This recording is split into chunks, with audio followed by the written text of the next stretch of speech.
All right, let's jump right into something truly unprecedented. We're talking about this short notice meeting. Yeah. Seemingly out of the blue between Donald Trump and Vladimir Putin. Yeah. In Alaska, of all places. Yeah. I mean, genuinely, nobody saw this coming. Yeah. It feels like the geopolitical ground beneath us just shifted. It absolutely has. And what's fascinating here, I think, is less about the meeting itself and more about the immense context it sits within. Right. We're, in a week that feels like a do-or-die moment for multiple players on the world stage. Incredibly high stakes for everyone involved. Okay. So our mission for this deep dive is really to pull back the layers, understand the deep motivations, the very real risks, and the potential outcomes for every key player. Got it. You should walk away with a truly comprehensive understanding of the forces at play and what's genuinely on the line here. Okay, so let's start with the immediate head-scratcher. Why Alaska? This unexpected summit is unfolding on U.S. territory. Land famously purchased from Russia way back 1867 for just a few $million. Yeah. It's close to Russia, geographically sure, just across the Bering Strait. Yeah. But it's unequivocally American soil. What does that signal about the inherent risks for a leader like Putin stepping onto what's now seen as, well, enemy territory, even with that historical connection? That's a really critical question. When you consider the deep-seated anti-Russian sentiment woven into Western institutions, especially intelligence agencies, since the Cold War, Yeah. Putin's willingness to go to Alaska really comes into sharp relief. They aren't just crossing a physical border. They're stepping into a long-standing geopolitical narrative. Think back to post-World War II, figures like Churchill pushing aggressively against the Soviet Union. This sentiment, it's been a constant. Yeah. We've seen Western secret services, for instance, actively involved against Russia for decades. Look at the documented role of people like Victoria Nuland in the 2014 Maidan Revolution. Right, the diplomat. Yeah, or the broader Brzezinski doctrine, that Cold War strategy focused on preventing Russian dominance by, supporting surrounding states, Georgia, Azerbaijan, and of course, Ukraine. So for Putin to step onto U.S. soil, especially on such short notice, it seems like a very significant personal security risk. Huge. A huge risk. And it's not just that long history adding to the risk for Putin, is it? There's also the distinct wild card of Trump himself. Exactly. We've seen him take highly unexpected actions, kind of disregard international norms, operate with this really unpredictable style. Yeah. You even suggested the possibility, maybe remote, but still, of a truly drastic move, even an assassination attempt. That seems incredibly high stakes. Look, from a diplomatic standpoint, it would be incredibly foolish, Yeah. massively destabilizing. Of course. But given Trump's track record of, let's say, unconventional actions, you can't entirely dismiss it out of hand. If something were to happen to Putin, whether initiated by Trump or, other factions, Yeah. it would undoubtedly be an enormous escalation. We're talking potential for nuclear conflict. Well, that's the ultimate high-stakes scenario. And analysts like Brian Berletic have pointed out the U.S. has maintained a complex and sometimes dubious role in the region for decades. Now, we certainly hope everyone avoids such an extreme path, but the possibility itself, it's there.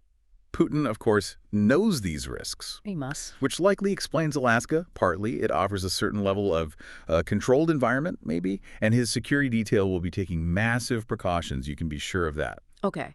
So with Putin stepping into this high-risk environment, how does the current reality on the ground in Ukraine, which sounds increasingly brutal, how does that influence his calculus for taking such a risk?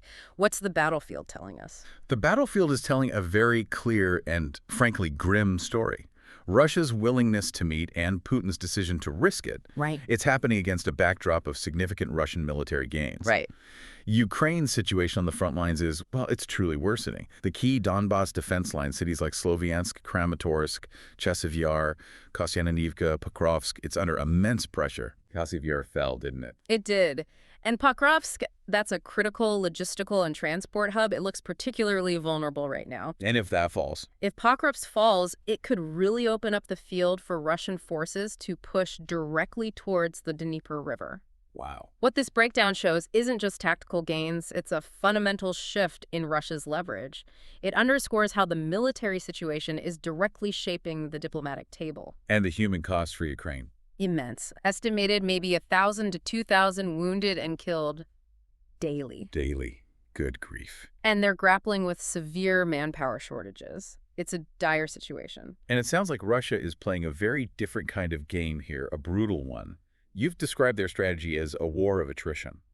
What does that really mean? And how have the Western sanctions played into this whole picture? Precisely. Russia's strategy isn't about, quick land grabs. It's a slow, grinding war of attrition. Okay.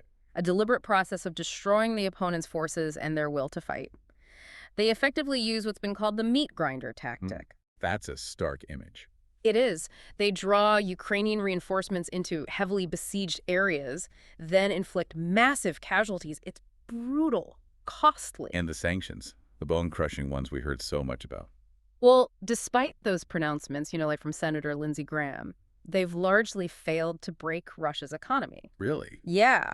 Russia has actually become increasingly self-sufficient since 2014. And, critically, it's fortified a robust economic network with BRICS nations, India, China. So they have alternatives. Big time. India keeps buying huge amounts of Russian oil. China supplies crucial rare metals, stuff vital for the U.S. defense industry, actually. Interesting. Which means any attempt by the U.S. to fully boycott China would directly harm America's own defense capabilities. Right. So this military and economic resilience, it puts Putin in a stronger negotiating position, you're saying? Absolutely. Definitely stronger. And building on that point about Russia's position, it seems highly unlikely they'd concede any of the territories they've annexed, like Donetsk, Luhansk, Zaporizhia, Kherson. Yeah, I think that's a safe bet. These areas have been constitutionally incorporated into Russia, right? And the casualties suffered taking them. Exactly. Given the substantial human cost Russia has paid, and the constitutional changes integrating these regions, any significant concession of those territories seems, well, frankly, out of the question for Putin. Minor border adjustments. Maybe, in very specific circumstances. But anything fundamentally altering their claim to those annexed lands, highly improbable. Okay, so let's pivot a bit from the battlefield to Trump's motivations. He's all about the art of the deal, right? Winning, or at least not being seen as a loser. Is this meeting his strategic play? His way to find an exit from a conflict he maybe sees as a losing hand, perhaps even opening doors for, I don't know, new strategic alliances. That's a very shrewd way to look at his approach, yeah. Trump's motivation seems deeply rooted in what he calls strategic ambiguity and his signature art of the deal. Right. He's clearly keen to avoid being seen as having lost this conflict. He's actively looking for an exit strategy. Makes sense for him. And his potential long-term goals Yeah. could certainly involve fostering better relations with Russia, opening up new business opportunities, particularly around securing those critical rare metals you mentioned, lessening U.S. reliance on China. But there's always a but. But, and this is a big but, this raises an important question, even if Trump does strike some kind of deal with Putin, what are the actual chances he can implement it, given the, the deep-seated opposition within the U.S. political establishment? You've hit on a crucial point there. The high stakes aren't just international. They're intensely domestic for Trump, aren't they? What kind of resistance is he actually up against back home? Oh, significant resistance, even from within his own party, his own government. Really? Like who? Well, key figures like Senators Lindsey Graham, Mitch McConnell, even his own special envoy, Keith Kell, still openly advocate for a more traditional approach, ceasefire then negotiations. So not just jumping to a deal. Exactly. Securing congressional and Senate approval for any substantial agreement he might strike with Putin, that will be an uphill battle, a serious one. But what about public opinion? Aren't Americans getting tired of sending aid? That's true. A significant portion of the American public is growing weary of the massive financial aid to Ukraine. That could align with Trump's desire for an exit. So maybe he has some leverage there. Some, perhaps, but the political path for him remains incredibly difficult. He risks becoming a paralyzed president if he makes a deal but can't get it approved domestically. That would undermine his whole strategy, his whole image. Okay, moving beyond Washington then, let's look at Europe and Zelensky himself. They seem to be doubling down, don't they? Unwavering support for Ukraine, almost against the tide of these potential negotiations. Yeah, that's right. What does that mean for them if this meeting actually shifts the landscape? And maybe more importantly, what's happening internally in Ukraine that we might not be seeing clearly from here? It's a very high-stakes gamble for them, too. Europe's stance has been one of strong, almost unconditional support for Ukraine. Right. Their recent statements, like reaffirming commitment to Ukraine's and Europe's vital security interest, they really underscore this resolve. They've largely kind of bypassed or downplayed Russia's stated security concerns, NATO expansion, weapons near borders, that sort of thing. Right. It's even been suggested that Europe, maybe along with Zelensky, might be trying to undermine or torpedo this Trump-Putin meeting to prevent any concessions. Why would they do that? What are the risks for Europe? Well, for Europe, this uncompromising stance carries significant risks. It could lead to a deepening alienation from the U.S., especially if Trump feels they're obstructing him. Which could weaken NATO further. Potentially, yes. And Europe, frankly, lacks the military means for a prolonged conflict without significant U.S. support. It leaves them vulnerable. And when we turn our attention to Ukraine itself, the pressure on President Zelensky sounds like it's mounting significantly. The war's immense toll. We're hearing about increasing corruption probes targeting his inner circle, from Ukrainian anti-corruption groups like SOPA and NABU. That's right. Those investigations are happening. And reports of conscription practices described as, well, highly coercive, sending poorly trained young and older men to the front lines into those meat grinders you mentioned. What's the public mood? The internal situation for Zelensky is indeed precarious. Public discontent is clearly growing. There was that recent Gallup poll. Showed 69% of Ukrainians now want peace negotiations. Only 24% want to fight until victory. Wow, that's a huge shift. It is. And we're also seeing open criticism from Ukrainian lawmakers, people like Anna Skorokhod, Artem Dmytrak, even from high-ranking military figures like General Zaluzny in the past. It all points to severe internal strain. Now, there were past chances for peace, weren't there? Istanbul, Minsk?